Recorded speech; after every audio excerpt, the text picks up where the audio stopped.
Consigliere regionale Marco Dolfini. Marco, dai, togliti la mascherina, siamo distanti, insomma, che ci vediamo in faccia. Sì, Senti, abbiamo visto che quella mozione che hai fatto in Consiglio regionale per quanto riguarda le navi le navi da crociera.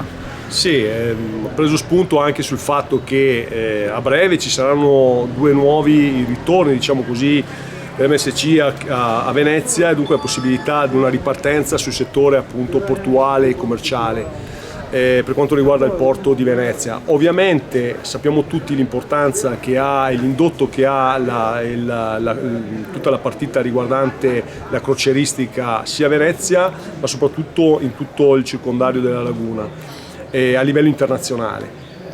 La mozione nasce dal fatto però che sia Trieste che Ravenna stanno cominciando a prendere piede e le compagnie di bandiera hanno più facilità, diciamo così, di operatività in questi porti, con il rischio che da home port di Venezia, considerata dell'Alto Adriatico, passiamo in seconda fase, in seconda fascia. Dunque a questo punto è doveroso che tutti gli enti preposti da Roma all'Europa e la regione stessa, la città metropolitana, il comune e quant'altro faccia squadra affinché tutte le tematiche, le problematiche vengano risolte quanto prima affinché appunto Venezia diventi il baricentro per tutta la crocieristica a livello diciamo così nazionale, regionale e soprattutto internazionale.